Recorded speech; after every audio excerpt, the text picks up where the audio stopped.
마가복음 14장 27절에서 31절 말씀을 함께 보시겠습니다. 베드로의 부인하는 사건, 예수님을 부인하는 사건은 사복음서에 모두 다 기록되어 있습니다. 그만큼 중요한 사건임에는 틀림없습니다. 왜 사복음서에 이렇게 베드로의 부인하는 사건, 어찌 보면 베드로 입장에서는 수치스러운 사건인데 다 기록되어 있을까? 수지자인 그의 실패한 사건, 실족한 사건이 모든 복음서에 기록된 것은 아마 우리들에게 하나님께서 인간은 다 똑같다는 겁니다. 아무리 뛰어난 존재를 할지라도 우리의 인간은 실패할 수밖에 없고, 또 그런 실패한 인간을 통해 하나님께서는 은혜롭게 역사해 주신다는 사실이 아마 그걸 강조하게 쓰지 않으셨을까, 이렇게 생각해 봅니다. 오늘 말씀을 통하여서 참 내 힘과 결심 약하여, 이렇게 제목을 잡아봤습니다. 베드로의 열정과 베드로의 결단력, 우리는 따라가지 못합니다. 그가 모든 것을 버리고 예수님을 쫓았고 예수님만을 위해 자신의 생명을 내놓겠습니다, 이렇게 담대하게 선언했음에도 불구하고 무너지는 베드로의 모습을 보면 얼마나 인간이 연약한 존재인가 잘 드러나 있습니다. 본문 구절을 통하여서 베드로가 우리보다 더 뛰어난 존재이고 더 예수님과 가까이 있었으며 예수님을 그 누구보다도 사랑했던 사람입니다. 그 베드로의 실패를 통해 우리도 똑같은 베드로의 형편과 같은 처지의 사람이며, 또 이런 베드로를 아끼시고 회복시키시는 예수님의 손길이 저와 여러분과 동일하게 역사하신다는 사실입니다. 그 사실이 또 큰 위로가 됩니다. 마가는 베드로의 아들로 불리웁니다. 그래서 마가복음서를 읽어보면 마가복음만의 독특한 특징이 나타나는데, 그게 자기가 아버지로 여겼던 베드로의 실패에 대해 더 소상히 가르쳐 줍니다. 오늘 말씀을 통하여서 참 나 자신을 한번 돌이켜보고, 과연 나는 어떤 점에서 실패할 수 있을까? 또 어떤 점에서 나는 실패한 자인가? 어떤 점에서 위로받아야 되며 어떤 점에서 회복돼야 되는가? 살펴보는 시간이 되셨으면 합니다. 마가복음 14장 27절 보니까 예수님께서 그들에게 이르시되 이 밤에 너희가 다 나로 인하여 실족하리라. 이제 예수님께서 6월절 만찬을 마치시고 이제 얼마 후면 끌려가 십자가에 매 달리셔야 됩니다. 제자들은 그런 일이 벌어지라고는 상상조차 못했습니다. 몇 차례 우리 예수님께서 직접 언급하셨습니다. 수제사장과 지도자들에 의해서 로마 군병에 끌려가 이방인들의 손에 넘겨져 십자가에 매달려 죽임을 당한다. 그리고 사흘 만에 부활한다. 이렇게 가르쳐 주었어도 만찬 당일날 이들의 행동은 전혀 앞날에 대한 불안, 두려움은 찾아볼 수 없고 그 자리에서 자리다툼합니다. 누가 더 예수님 편에 오른편에 앉아볼까? 누가 더 권력을 잡아볼까? 자리다툼하기 일쑤였습니다. 이런 제자들을 두고 우리 예수님께서는 이제 이 밤에 너희들은 나로 인해 다 실족한다, 이렇게 말씀해 주십니다. 기록된 바 내가 목자를 치리니 양들이 흩어지리라 하였느니라. 스가랴 13장 7절 말씀입니다. 구약의 대언자인 스가랴를 통해서 목자를 칠 텐데 양들이 다 목자를 침을 당하자 다 도망간다는 겁니다. 이것이 성취된다, 이렇게 말씀하셨습니다. 28절에 그러나 내가 일어난 뒤에 너희보다 먼저 갈릴리로 가리라 하시거늘. 우리 예수님께서는 죽임을 당하시고 부활하셔서 죽음으로 끝난 것이 아니고 너희보다 먼저 갈릴리에서 기다리고 계시겠다, 이렇게 약속의 말씀을 주십니다. 제자들은 아직도 십자가의 사건과 부활의 사건을 받아들이지도 않았고 이해하지도 못하는 상황입니다. 갈릴리로 먼저 간다는 말씀조차 이해하지 못했습니다. 29절에 베드로가 그분께 이르되 모두가 실족할지라도 나는 그렇지 아니하리다 하며, 당시 상황은 자리다툼하고 있었습니다. 내가 더 예수님께 인정받는 자야, 내가 예수님께 한 자리 얻는 자야, 이런 형편의 제자들이었으니까 당연히 베드로는 저 제자들보다는 제가 더 뛰어납니다, 그렇습니다. 다른 제자들은 예수님께서 고난을 당하실 때 다 도망가겠죠. 그러나 나만큼은 다릅니다. 나는 특별합니다. 나는 예수님을 저 사람들보다는 더 사랑합니다. 그러니 저 사람들과 나는 다르다는 겁니다. 저 사람들이 부인할지라도 저는 절대 부인하지 않습니다. 이렇게 자신감에 넘친 말을 했습니다. 이건 참 베드로가 예수님을 사랑해서 나오는 말입니다. 예수님을 그만큼 사랑했기 때문에 이렇게 말할 수가 있습니다. 사랑하지 않는 자는 이런 말 하지 않습니다. 이는 정말로 예수님을 사랑해서 자기 생명보다 더 사랑했으니까 이런 고백이 나오는 겁니다. 정말로 저는 예수님을 사랑합니다. 요한복음 13장 36절부터 38절은 동일한 사건을 기록해 주는데 예수님께서 자꾸 가신다고 말씀을 하시니까 어디로 가십니까? 이렇게 물어봅니다. 내가 가는 곳에 너희는 따라올 수 없다 이렇게 말씀합니다. 그래서 베드로가 주여 어찌하여 내가 지금은 주를 따라갈 수 없나이까? 따라가고 싶습니다. 예수님과 떨어지고 싶지 않다는 겁니다. 그래서 내가 주를 위해 내 생명을 버리겠나이다. 이렇게 고백합니다. 주를 위해 내 생명을 버리겠습니다. 버려서라도 주께서 가시는 곳에 나는 동참하겠습니다. 이렇게 말합니다. 예수님께서 그에게 대답하시되 내가 나를 위해 내 생명을 버리겠느냐? 이렇게 물으십니다. 베드로의 고백을 들으시고 정말로 네가 나를 위해 생명을 버릴 수 있다고 자신하느냐? 이렇게 물어봅니다. 30절에 예수님께서 그에게 이르시되 진실로 내가 내게 이르노니 이날 곧 이 밤에 수탉이 2번 울기 전에 내가 3번 나를 부인하리라 하시니라. 예수님께서는 구체적으로 언급해 주십니다. 수탉이 2번 울기 전에 3번 나를 부인한다. 너무도 명확하게 말씀한 겁니다. 수탉이 3번 울지도 않습니다. 베드로가 1번, 2번 부인하지도 않습니다. 정확하게 2번 울기 전에 3번 나를 부인한다. 이렇게 말씀해 주십니다. 그랬더니 그가 더욱 열렬히 말하되 베드로는 그런 일은 도저히 용납할 수가 없는 상황이란 겁니다. 내가 예수님을 얼마만큼 사랑하는데 내가 예수님을 위해 전 재산을 버리고 가족을 멀리하고 모든 것을 버리고 예수님 쫓을 만한 헌신을 보여주었는데 어떻게 제가 예수님을 부인할 수 있단 말입니까? 예수님, 설마 예수님께서 그렇게 말씀하실지라도 이건 내게 이루어질 수 없습니다. 더욱 열렬히 말했다는 겁니다. 열을 냈다는 겁니다. 내가 주와 함께 죽을지언정 결코 주를 부인하지 아니하리다. 차라리 죽고 말지 부인하는 건 수치입니다. 유대인들은 명예를 중요시했습니다. 명예를 목숨보다 더 중요시했습니다. 그래서 유대인들은 말이 곧 법이었습니다. 말이 곧 언약이 약속이 목숨보다 더 소중한 거였습니다. 누가 나와 언약을 했다 하면 그 언약을 지키느냐 안 지키느냐가 그 사람의 생명을 좌지우지한다는 겁니다. 생명만큼 소중한 거였습니다. 언약 자체가. 그래서 명예를 중요시하는 유대 사회에서 베드로는 자신의 고백을 한 겁니다. 저는 예수님과 함께 죽을지언정 절대로 부인하는 일은 결코 없습니다. 내 인생에 그런 오점은 없다는 겁니다. 절대로 용납할 수가 없습니다.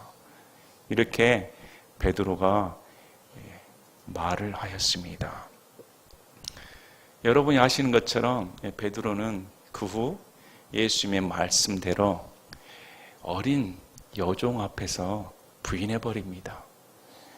수탉이 2번 울기 전에 3번 부인합니다. 정확하게.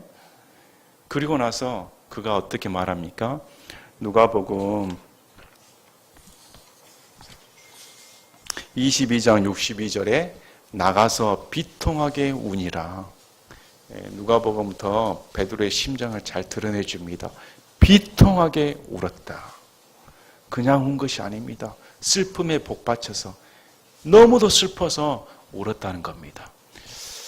여러분, 베드로는 그렇게 말했습니다. 저는 다른 사람하고 다릅니다. 저는 특별합니다. 예수님을 특별히 더 사랑합니다. 그래서 다른 사람들이 부인할지라도 저는 결코 부인하는 일은 없습니다. 그런데 어떻게 됐습니까? 다른 제자들은 예수님처럼 예수님을 믿었던 베드로처럼 3번 부인하지 않았습니다. 그냥 도망갔습니다. 가장 잘 믿고 잘 따랐다고 하던 그 베드로가 자기가 뛰어났다고 생각한 만큼 더 다른 제자들보다 심하게 실족했다는 겁니다. 다른 제자들은 도망갔지 여종 앞에서 부인하지는 않았습니다. 그들도 베드로처럼 예수님과 함께 죽겠습니다. 같이 고백을 했습니다. 그런 일은 없습니다. 하지만 그 밤에 우리 예수님께서 로마 병정들 앞에 끌려가시는 모습을 보고 그들은 뿔뿔이 자기 생명을 보존하기 위해 도망가 버립니다. 베드로는 어떤 인물이었습니까? 예수님께서 바닷가에서 베드로를 부르실 때 베드로는 주여 저는 죄인입니다. 나를 떠나십시오. 저 같은 죄인은 주님을 따를 수가 없습니다. 그럴 때 우리 예수님께서는 베드로에게 소망을 주셨습니다. 이제 네 일생을 위해 고기 잡는 어부가 되지 말고 나를 위해 영혼을 구원하는, 혼을 구원하는, 사람을 낚는 어부가 되는 인생으로 내가 키워주겠다. 나를 따르라 했을 때 베드로는 모든 걸 버렸습니다. 부모님 버리고 가정 버리고 모든 것을 뒤로 하고 오로지 예수님께 매달렸습니다. 그런 베드로를 우리 예수님은 특수 교육시켜 줍니다. 일반 제자들과 같이 취급하지를 않았습니다. 심화 교육을 시켜줍니다. 베드로 입장에서는 베드로의 장모도 예수님께서 친히 방문하셔서 고쳐주십니다. 장모님까지 고쳐주시고 가족도 고쳐주셨는데 그 베푼 은혜가 얼마나 크겠습니까? 또 베드로와 야고보와 요한은 따로 관리하셨습니다. 변화산에서 예수님의 영광을 체험하게 해주셨습니다. 예수님의 존재가 어떤 분인가 그들은 눈으로 보았습니다. 예수님이 하나님이심을 똑똑히 본 겁니다. 다른 존재인 것을 체험했다는 겁니다. 또 죽은 야이로의 딸을 대사라는 것을 체험하게 해줬습니다. 생명의 주권자인 것을 그대로 보여주셨습니다. 그래서 모든 사람들이 예수님의 말씀을 들었을 때 내가 빵이다. 나를 먹고 살아야 된다. 이 말씀을 듣고 쫓았던 군중들이 예수님이 미치셨다. 그래서 예수님을 뒤로 하고 다 떠났을 때 베드로에게 물어보십니다. 베드로야 너도 나를 떠날래? 했을 때 베드로가 어떻게 말합니까? 생명의 말씀이 주께 있사온데 내가 어디로 가리이까? 다른 사람들이 다 떠날지라도 주는 생명의 말씀이니까 이 말씀을 따라서 나는 예수님과 함께 있겠습니다. 이렇게 고백한 사람이었습니다. 또 어떤 고백을 합니까? 너는 나를 누구라 생각하느냐 할 때 베드로가 얼른 손을 들고 다른 제자들보다 먼저 대답을 말합니다. 주는 그리스도시요 살아계신 하나님의 아들이십니다. 얼마나 놀라운 고백입니까? 이 고백을 들으시고 예수님이 흡족해 하셨습니다. 칭찬하셨습니다. 그리고 이 고백을 하게 한 것은 너와 함께 하신 하나님의 은혜로 고백하게 되었다. 이렇게 베드로는 바로 현장에서 예수님과 함께 동행하던 자였습니다. 누구보다 열정을 가지고 예수님을 쫓았기 때문에 그는 그의 실패를 용납할 수가 없었던 겁니다. 어떻게 내가 예수님께 받은 은혜가 얼마나 큰데 어떻게 내가 3번이나 예수님을 부인할 수 있었을까? 우리 요한복음의 16장 사건을 보겠습니다. 요한복음 16장 1절부터 33절까지 보시면 이렇게 나옵니다. 요한복음 16장 1절에 내가 이 일들을 너에게 말한 것은 너희가 실족하지 아니하게 하려 함이라. 이렇게 말씀하시고, 자, 이제 제자들이 주께서 분명히 말씀하시고 아무 비유도 말씀하지 아니하시다니, 30절에 주께서 하나님으로부터 오신 줄을 우리가 믿나이다. 하나님부터 오신 하나님이라는 사실을 믿습니다. 이렇게 고백합니다. 그래서 31절에 예수님께서 그들에게 응답하시되 이제는 너희가 믿느냐? 이렇게 물어봅니다. 이제 정말 너희가 믿느냐? 그런데 바로 32절에 보라 너희가 흩어지되 각각 자기 길로 흩어지고 나를 혼자 버릴 때가 오나니 참으로 이제 왔도다. 그러나 내가 혼자 있지 아니하니 이는 아버지께서 나와 함께 계시기 때문이라. 너에게 이 일들을 말하는 것은 너희가 내 안에서 평안을 누리게 하려 함이니라. 세상에서는 너희가 환난을 당할 터이나 기운을 내라. 내가 세상을 이겼노라 하시니라. 제자들이 하나님부터 오신 분이십니다. 이렇게 믿었는데 어떻게 했다는 겁니까? 너희들이 다 나를 버리고 떠난다. 이렇게 말을 합니다. 아무리 믿음이 훌륭하고 아무리 믿음이 있다고 내 자신을 과신한다 할지라도 여러분 생각해 보시길 바랍니다. 세상에서 제일 믿을 수 없는 것이 바로 우리 마음입니다. 내 마음이 가장 신뢰할 수가 없는 겁니다. 어떤 사람은 자만합니다. 나는 변하지 않을 거야. 나는 변치 않는 마음을 가지고 있어. 거짓말장입니다. 아직도 자기 마음이 얼마나 수검댕이인지 모르던 자인 겁니다. 성경에서는 예나 지금이나 다 그냥 밝혀 드러내 줍니다. 얼마나 인간이 비참하고 얼마나 인간의 결심이 쉽게 무너져 버리는가, 그런 존재라는 것을 보여주는 겁니다. 자, 출애굽기 19장에 모세가 이스라엘에게 하나님의 명령을 전달해 줍니다. 출애굽기 19장에서 하나님께서 너희가 내 언약을 지키면 거룩한 민족으로 뛰어난 백성으로 해주겠다. 이 말을 모세가 백성들에게 말하니까 백성들이 이구동성으로 그렇습니다. 우리는 주께서 하신 명령대로 그대로 따르겠습니다. 이렇게 외칩니다. 그런데 출애굽기 30장 얼마 못 가서 어떤 일이 벌어집니까? 금송아지 사건을 벌입니다. 백성들의 결심은 찾아볼 수가 없습니다. 멀리 갈 것도 없습니다. 바로 홍해가 갈라진 사건을 보고 건너면서 하나님을 찬양했습니다. 미리암도 하나님을 찬양했습니다. 그러나 그 백성들은 어떻습니까? 그냥 바로 우리에게 물이 없어요. 왜 출애굽을 시켜가지고 물 없는 곳으로 옵니까? 불평해버립니다. 이것이 우리 모습이라는 겁니다. 그러면 모세는 어떨까? 모세는 40년간 외국 생활을 했습니다. 왕자의 삶을 포기하고 40년간 외국 생활을 하고 이제 또 근 40년간 광야 생활을 하면서 얼마나 모진 인간적인 쓰라림과 고통을 당했을까, 얼마나 마음이 가라져 버렸을까. 우리는 모세의 마음이 얼마만큼 상하고 갈려버리고 가늠할 수가 없습니다. 그 고통과 고난은 쉽게 모세의 40년이 영광으로 보입니까? 아닙니다. 그 200만 명 가량이나 되는 이스라엘 백성들을 통솔 하는데 아마 밤낮 수고하고 얼마나 신경 쓸 게 많았을까. 그래서 우리 민수기 12장 3절에 모세가 모세를 이렇게 평가합니다. 하나님의 평가입니다.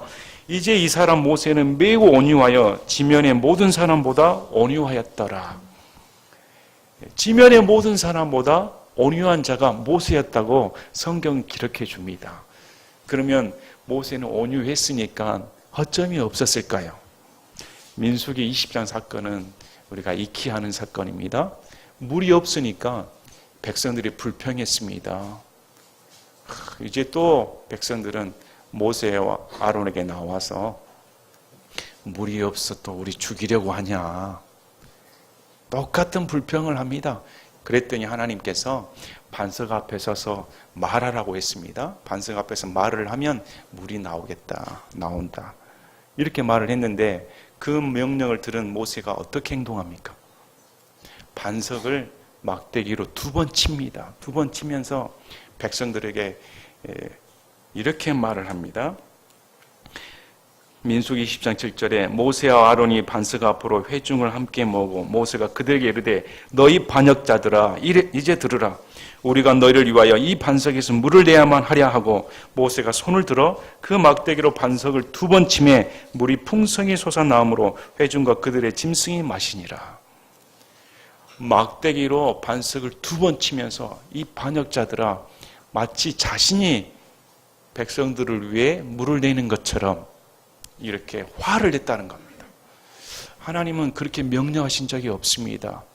모세의 온유함은 찾아볼 수가 없습니다. 온유했더라면 그대로 명령에 순종해서 반석에게 대고 말만 하면 되는 겁니다. 하나님의 명령을 지키기만 했으면 되는데 백성들을 미워하는, 증오하는 마음이 들어와서 자신의 온유감이 상실돼 버리고 버럭 화가 났다는 겁니다. 실족해 버린 겁니다. 이 사건은 단순한 사건이 아니었습니다. 하나님께서 나의 거룩함을, 너희가 나를 믿지 아니했다는 겁니다. 불신했다는 겁니다. 모세와 아론이 하나님의 명령을 불신해서 나의 거룩함을 훼손시켰기 때문에 너희는 가나안 땅에 들어가지 못한다. 이렇게 말씀을 하십니다. 실패해버린 것이죠. 모세뿐만이 아닙니다. 아브라함도 마찬가지입니다. 아브라함 어땠습니까? 갈 바를 알지 못하고 하나님께서 명령하신 대로 쫓아갔습니다. 그러나 그의 행동을 보면 허물투성입니다. 사라가 너무 이쁘다 보니까 자기 목숨을 보존하기 위해 사라보다 너희 동생입니다. 데려가도 좋습니다. 이렇게 해버립니다. 과연 믿음의 사람일까? 쭉 올라가서 아담은 어떻습니까? 아담은 하나님께서 창조해 주셨습니다. 죄 없는 존재로 창조하시고 온갖 모든 것을 누릴 수 있는 모든 것을 주셨습니다. 그리고 선악을 알게 하는 나무에서 나오는 것만큼은 먹지 말라. 이렇게 명령을 주셨습니다. 우리가 아담이라면 어떻게 했을까? 우리 눈에는 뭐가 펼쳐질까요? 나를 위해 하늘과 땅을 창조하시고 수많은 별들을 창조하시고 에덴 동산을 창조하시고 수많은 실과들, 누릴 수 있는 자유, 하나님과 동행할 수 있는 기쁨, 행복, 얼마나 우리가 상상을 할 수 없는 유토피아가 펼쳐졌을 겁니다. 그러나 그 중에 하나, 선악과에서 나온 것만큼 먹지 말라. 명심하고 또 명심했을 겁니다. 그래, 내가 이것만큼 지켜야 돼. 하나님께서 모든 것을 주셨는데. 그러나 그 돈 넘어져 버립니다. 그 눈에 육신의 정욕, 안목의 정욕, 인생의 자랑이 들어온 순간 넘어져 버린다는 겁니다. 우리도 마찬가지입니다. 이 모든 것들은 성경에서 뭘 제시해 줍니까? 그 누구도 하나님 앞에 완전할 수가 없다는 겁니다. 그 누구도 하나님 앞에 내가 서 있습니다. 내가 주를 열심히 따릅니다. 이렇게 한들 무너지기 쉽다는 겁니다. 그래서 고린도전서 10장 12절에 그런즉 스스로 서 있는 줄로 생각하는 자는 넘어지지 않도록 주의할지니라. 스스로 서 있다. 하나님의 도움 없이 나는 잘 서 있습니다. 하나님의 도움 없이 나는 잘 신앙생활을 하고 있습니다. 이렇게 생각하는 자는 넘어진다는 겁니다. 잠언서 16장 18절 19절에 멸망에 앞서 교만이 나가며 넘어짐에 앞서 거만한 영이 있느니라. 멸망하기 전에 교만이 찾아오고 넘어지기 전에 거만한 영이 들어온다는 겁니다. 잠언 28장 26절에 자기 마음을 신뢰하는 자는 어리석은 자이나 누구든지 지혜롭게 걷는 자는 구출되리라. 자기 마음을 신뢰하는 자가 어리석다 이렇게 말씀을 합니다. 우리도 결심하기 쉽습니다. 어렸을 때도 방학 때는 이것만큼 해야지 동그라미 그려놓고 자로 그어가면서 몇 시부터 몇 시까지는 잠, 몇 시부터 몇 시까지는 공부, 몇 시까지는 운동, 계획표는 번들어게 합니다. 계획표를 올려놓고 방학 동안에 이것만은 지킬 거야. 지켜집니까? 우리가 지키는 것은 계획표 짜는 것뿐이었습니다. 그러나 계획표로 이행하지를 않습니다. 우리의 결심은 순간 무너져 버립니다. 아무도 의지할 수가 없습니다. 우리의 교회에서 봉사는 어떨까요? 교회에서 여러분 간의 신뢰는 어떨까요? 나는 다른 사람의 신뢰를 주고 있습니까? 사람들이 착각하는 것은 나는 배반하지 않는 자야. 나는 다른 사람에게 신뢰를 주는 자야. 엄청난 착각입니다. 그 사람을 통해 다른 사람이 상처받습니다. 또 나를 통해 다른 사람이 배신감을 느끼는 겁니다. 그런데 정작 본인은 모르는 것이죠. 우리에게는 의의가 없습니다. 우리에게는 선이 없는 겁니다. 이런 베드로에게 우리 예수님께서는 이렇게 말씀합니다.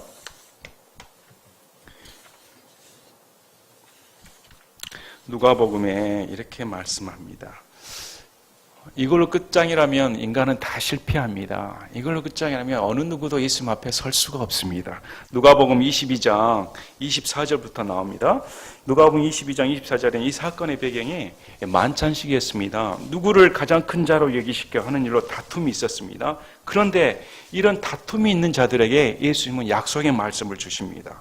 28절부터 너희는 내가 시험들을 당할 때에 항상 나와 함께한 자들인즉 내 아버지께서 내게 맡기신 것 같이 나도 너에게 한 왕국을 맡기어 너희가 내 왕국에서 내 상에서 먹고 마시게 하며 또 왕좌에 앉아 이스라엘 12지파를 재판하게 하리라 하시니라. 약속의 말씀을 먼저 주시는 겁니다. 분명히 이들은 이 밤에 예수를 배반하고 떠날 자들인데 우리 예수님께서는 이런 자들에게 야, 제자들아, 나는 너희를 신뢰한다는 겁니다. 제자들아, 이제 내가 왕국을 가지고 오면 너희에게 12 자리에 앉혀서 12지파를 다스리는 권세를 주겠다. 이렇게 말씀을 하시고 그 다음에 31절에 또 주께서 이르시되 시몬아 시몬아 보라 사탄이 너희를 밀가루로 하려고 너희를 갖기 원하였으나 사탄은 아직 지금도 성도들의 믿음을 실족시키기 위해 열을 냅니다. 밀을 까부르는 것은 쭉정이는 날아가고 알곡이는 떨어지도록 그래서 밀 까부른다는 표현을 씁니다. 알갱이만 남도록. 무슨 말이냐면 사탄이 휘저어서 베드로야 너는 쭉정이야. 너희는 알곡이 아니고 너는 툭툭툭 치면 그냥 넘어가져 버려. 네가 못 믿는 사람이야. 이렇게 사탄이 모함을 한다는 겁니다. 이렇게 하는데 자, 우리 예수님께서 베드로를 향해 하시는 말씀입니다. 32절은 내가 너를 위하여 내 믿음이 쇠하지 않도록 기도하였은즉 너는 돌이켜 너희 형제들을 강하게 하라 하시니 3번 부인할 줄 아시고 이런 베드로에게 내가 너를 위해 내 믿음이 쇠하지 않도록 기도했다 이렇게 말씀하신 겁니다. 우리 예수님께서는 제자들을 왜 이렇게 기도하십니다. 베드로가 모르는 사이에 제자들이 모르는 사이에 예수님은 기도하고 계셨다는 겁니다. 저와 여러분을 위해 우리의 믿음이 쇠하지 않고 지탱되는 이유는 우리가 고백해서 되는 것이 아닙니다. 내가 주를 따르겠습니다. 내가 생명을 버리겠습니다. 내가 예수님만을 위해 쫓습니다. 거기에 기반되지 않는다는 겁니다. 뭐라고 말씀 나옵니까? 내 믿음이 쇠하지 않도록 기도하였은즉 너는 돌이켜 내 형제들을 강하게 하라. 내가 너를 위해 기도했다. 너는 실족할 것이다. 그러나 실족으로 멸망당하지 않는다. 너는 다시 회복할 것이고 돌이켜서 비통에 빠진 형제들을 다시 믿음을 복돋아 줘야 된다. 이렇게 말씀하십니다. 그런데도 베드로는 주여 내가 주와 함께 감옥에도 죽는데도 갈 각오가 되어 있나이다 하며 이 닭 울기 전에 너는 부인한다. 이렇게 말씀하시는 겁니다. 자, 우리가 이런 실족하지 않기 위해서는 뭘 해야 됩니까? 기도해야 되는 겁니다. 자, 마가복음 14장 37절 38절에는 마가복음에만 기록되어 있습니다. 마가복음 14장 37절 38절 돌아오사 그들이 자는 것을 보시고 베드로에게 이르시되 시몬아 네가 자느냐? 내가 1시간도 깨어있을 수 없었느냐? 너희가 시험에 빠지지 않게 깨어 기도하라. 참으로 영은 준비되어 있으나 육이 약하도다 하시니라. 영으로는 깨어있고 싶은데 육신이 지쳐서 깨어있지 못했다는 겁니다. 시험에 빠지는 이유는 뭐라고 나오는 겁니까? 기도하지 않으니까. 기도하지 않았다는 것은 자신을 의지했다는 겁니다. 베드로는 자신을 의지했습니다. 자신의 열정, 자신의 섬김, 자신의 헌신, 이것이 베드로의 원천이었던 겁니다. 기도는 뭘 하는 겁니까? 자신이 의지했던 모든 것을 버리는 겁니다. 기도는 자신의 의지의 대상을 다 버리고 오로지 의지할 대상이 예수님 뿐입니다. 이것이 표현되는 것이 기도인 겁니다. 그래서 기도를 하라는 겁니다. 너를 의지하지 말고 다른 사람 의지하지 말고 너의 모든 상황을 의지하지 말고 시험에 들지 않기 위해 기도하는 것은 예수님만을 바라보라는 겁니다. 그러나 이들은 그렇게 하지 못했습니다. 육신이 연약하니까. 여러분 육신이 연약하지요? 저도 마찬가지입니다. 하루가 다르게 육신이 연약해집니다. 이전에는 좀 기도할 때도 했는데 요즘 기도 엄두조차 못 내겠습니다. 기도를 하려면 땀을 쏟아야 되는데 열정을 내야 되는데 솔직히 피곤합니다. 그냥 기도 안 하고 살아갈 수 없을까? 육신에 그냥 지쳐서 이렇게 살고 싶지 않을까? 그러면 마귀가 가만두지를 않습니다. 마귀의 밥이 되기 쉽다는 겁니다. 기도는 무장을 하는 겁니다. 무장을 하는 겁니다. 근데 기도하지 않으면 무장이 해제되어 버리는 겁니다. 무장이 해제되어 버리면 마귀 밥이죠. 기도하지 않으면 저와 여러분에게 나오는 것이 무엇뿐입니까? 육신밖에 나오질 않습니다. 육신의 모든 것들이 그대로 나오는 겁니다. 기도하는 사람은 육신이 죽어지는 사람입니다. 육신이 죽어지고 예수님만을 높입니다. 그래서 기도하는 사람이 은혜가 충만한 사람입니다. 기도하는 사람이 사랑이 충만한 사람입니다. 기도하는 사람이 예수님을 높이는 사람입니다. 그래서 성경에서는 베드로의 실족 이유가 기도하지 않아서이다. 그리고 실족해버린 겁니다. 실족했음에도 우리 예수님께서는 미리 말씀해 주시고 회복시켜 주시고 예수님의 기도 때문에 베드로의 믿음이 유지된다고 성경은 말씀합니다. 그래서 히브리서 말씀을 통해 우리 예수님께서는 지금 대제사장으로 영원한 제사장이 되어 주셔서 저 하늘 보좌에 바로 성도들을 위해 불신자를 위해 기도하는 거 아닙니다. 구원받은 자만을 위한 겁니다. 구원받은 자만을 위해 그 믿음이 확고히 견고히 되도록 지금도 기도하고 계신다고 성경은 말씀하고 있는 겁니다. 얼마나 놀라운 은혜입니까? 얼마나 놀라운 은혜입니까? 오늘 말씀을 통해서 과연 나의 모습은 어떨까? 우리도 한때는 여러분 신앙생활 하면서 결단하지 않습니까? 그래요. 이제 예수님의 구원의 감격이 넘치기 때문에 예수님만을 위해 나는 삽니다. 예수님만을 위해 바라보고 삽니다. 다른 사람이 뭘 하게도 내 열정을 다 쏟아붓겠습니다. 그러나 세월이 흐르면 어떻습니까? 지금 여러분의 모습은 어떻습니까? 지금 내 모습은 어떨까? 과연 처음에 베드로처럼 고백했던 것이 지속되고 있었을까? 아니면 그 고백은 온데간데 없어버리고 세상 가운데 취해서 살고 있지 않을까? 신약 성도들 중에 어떨까요? 우리 데마에 대해서 말을 하기 쉽습니다. 데마는 골로새서 4장 14절에 사랑받는 의사 누가와 또 데마가 너에게 인사하느니라. 바울이 감옥에 갇혔을 때, 바울이 고난에 처했을 때도 데마는 바울 곁을 지키던 사람이었습니다. 바울의 든든한 동역자였습니다. 그래서 바울도 데마를 소개시켜 주었습니다. 골로새 교인들에게 자, 사랑받는 의사와 데마가 내 동역자이다. 이들이 너에게 인사하고 있다. 적극적으로 데마는 복음에 앞장선 사람입니다. 그런데 디모데후서 4장 10절에 바울이 이제 감옥에 갇혀서 곧 있으면 처형을 당할 판에 씁쓸한 표현이 나옵니다. 데마는 현재 이 세상을 사랑하여 나를 버리고 데살로니가로 떠났으며, 그렇게 바울 곁을 지켰던 데마는 이 현 세상을 사랑해서 바울을 떠났다. 이렇게 성경은 기록합니다. 지금 데마는 천국에 만약에 구원받았다면 천국에 있는 겁니다. 어떤 사람 이 구절을 통해서 구원받지 못했다. 천만의 말씀입니다. 세상으로 가는 거하고 구원받는 거하고는 차원이 다른 겁니다. 구원받은 사람도 얼마든지 세상 쾌락에 빠질 수가 있습니다. 그런데 만약에 우리가 저 하늘왕국에 올라갔을 때 이 세상에서 사는 동안 믿음을 지키지 않고 세상 가운데 빠져버렸다면 얼마나 후회할까요? 성경에 이렇게 기록된 것이 얼마나 치욕적인 겁니까? 데마라는 이름 하면 믿음을 버리고 세상 가운데 타락한 자, 이렇게 나오질 않습니까? 우리는 어떻게 생각해야 될까? 성경에서는 이 세상과 사랑하는 것은 하나님과 원수되는 것이다.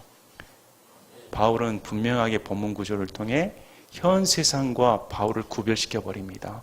현 세상을 사랑하는 자는 바울을 떠났다. 이렇게 기억하는 겁니다. 여러분, 우리는 현 세상을 떠나야 되는 사람들입니다.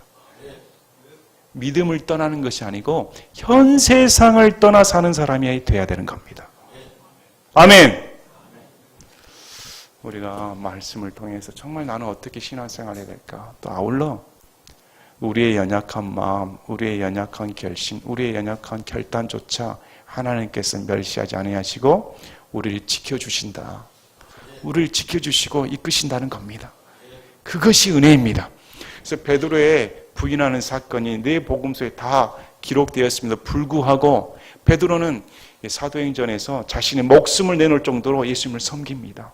감옥에 갇혀 처형받은 목숨을 내는 그 순간까지도 예수님을 섬기는 제자가 된 겁니다. 오늘 말씀을 통해서 우리의 형편을 잘 살펴보시고 정말 나의 고백, 베드로처럼 고백했으면 좋겠습니다. 정말 내 생명을 내놓겠습니다. 부인할지라도 이런 고백조차 할 줄은 알아야 됩니다. 정말 비통하게 울 줄 알아야 됩니다. 왜 베드로가 그렇게 비통하게 울었겠습니까? 너무도 사랑한 만큼 울었다는 겁니다. 내가 얼마나 사랑했는데 배신할 수가 있을까? 큰 슬픔이 다가오는 겁니다. 우리에게도 이런 슬픔이 있어야 됩니다. 내 신앙을 떠났다면, 신앙 가운데 나태해졌다면 슬픔이 들어와야 되는 겁니다. 내가 어떻게 예수님께 고백을 했는데, 내가 어떻게 예수님을 따른다고 신앙의 결단을 했는데 지금 내 모습이 슬퍼야 되는 겁니다. 다시금 오늘 본문 구절을 통하여서 깊이 묵상해 보는 시간이 되셨으면 합니다. 제가 기도하고 마치겠습니다.